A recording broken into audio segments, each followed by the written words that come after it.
Hi and welcome back to my channel. Today we are going to do a bookshelf tour and we're going to start with this bookshelf right behind me.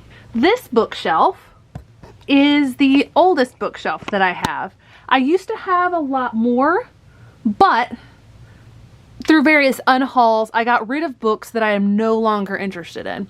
So we're going to start over here on this side. And here, this side is primarily, let's see, 5 out of the 6 shelves have classics on them. So we start with the large collections. These are the Barnes & Noble versions that I referenced in my haul video, the ones that I'd already had. And then we get to the ones that you saw back in that haul video, except for the one on the far end. That is the Constitution of the United States, because that fit in that space. I do appreciate that these shelves are adjustable, which means I've had to adjust this shelf and this shelf to fit those books. So here we have the classics from my haul, and then moving down to this shelf we have 2 of those classics.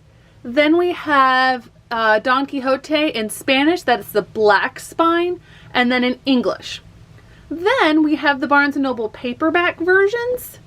I did try to arrange them approximately in size from smallest to largest.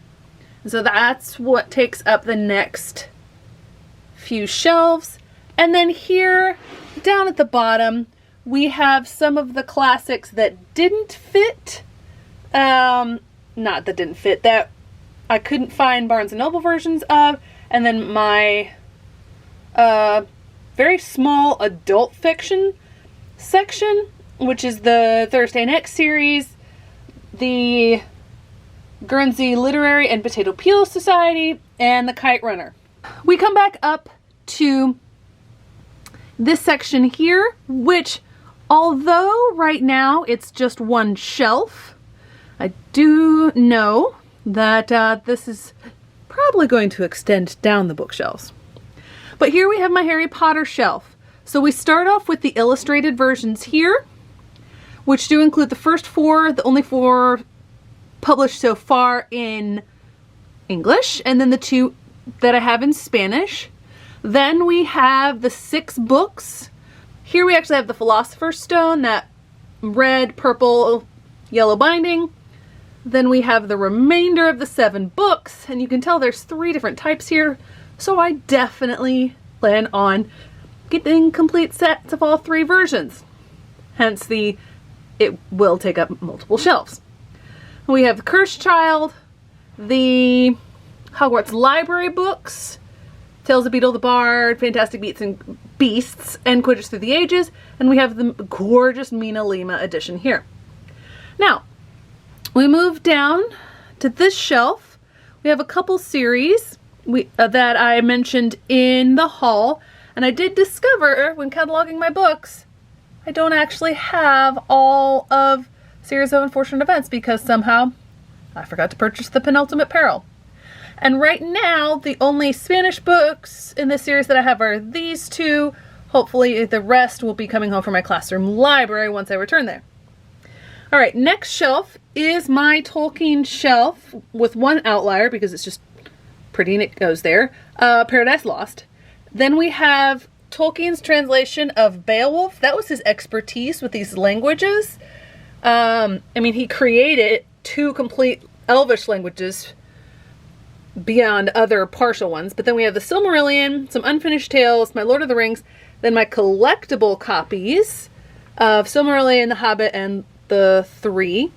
And then we have my Spanish copies of the Silmarillion, Hobbit, and Lord of the Rings. Those have never made it to my classroom. Never will.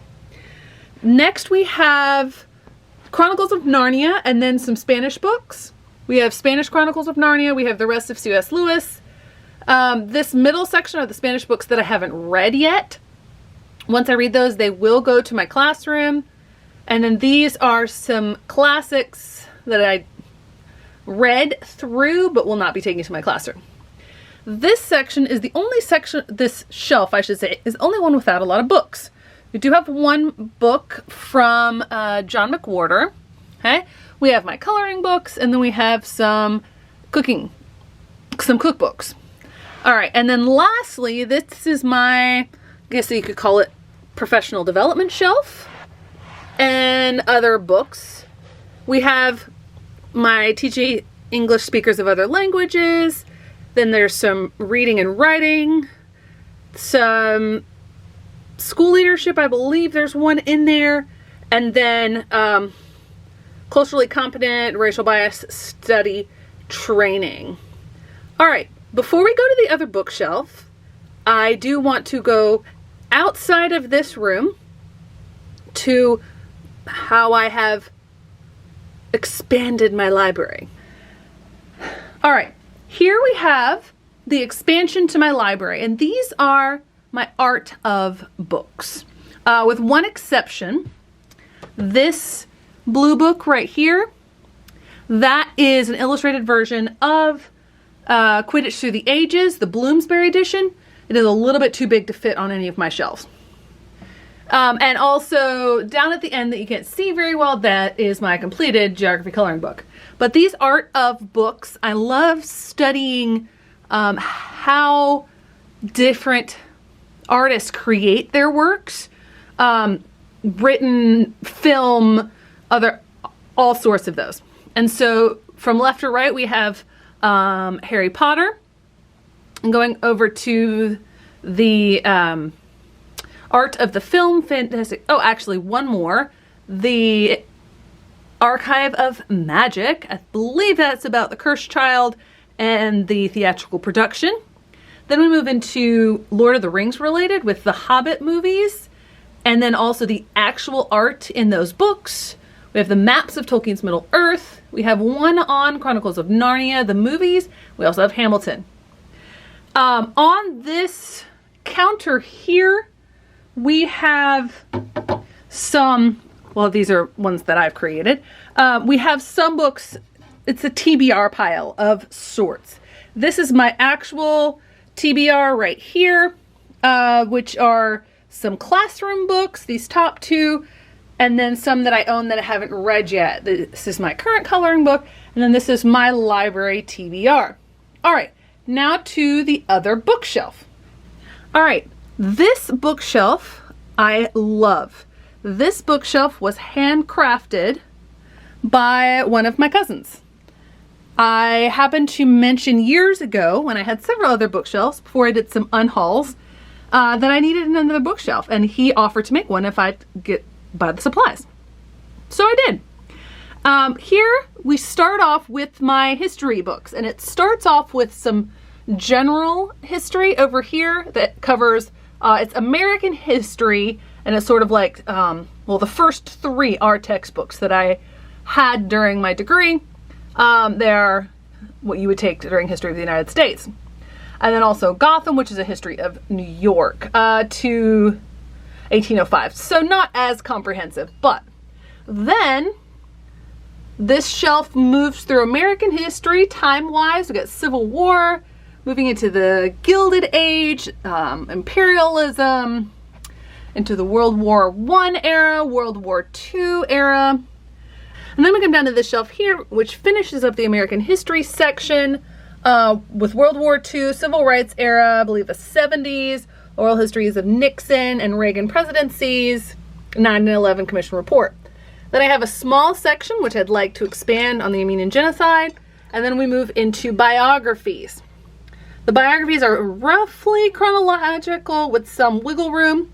I do have all three of the masterful biography of Churchill, although I would like them in the same format. That's just me being particular.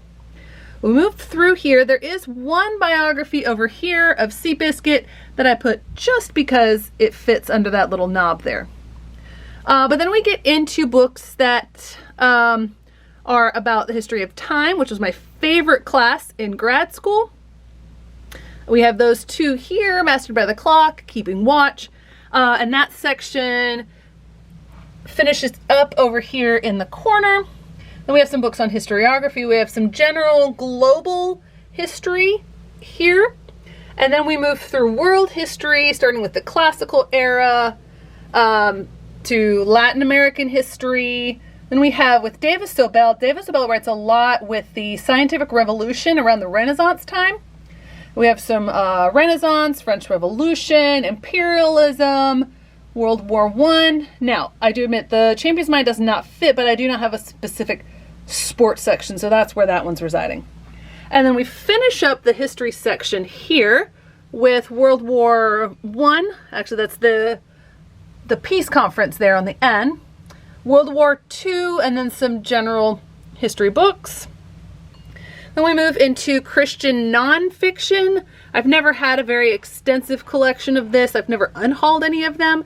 I'm not sure what I think about them right now. We shall see going forward. Then we move into Christian fiction. And I used to have multiple bookshelves for these, and now I simply have 2.5 shelves. So we start off with Francine Rivers. This one here, Redeeming Love, is my absolute favorite, if it'll focus. Then we move down, Lynn Austen. The vast majority of my Christian fiction is historical fiction.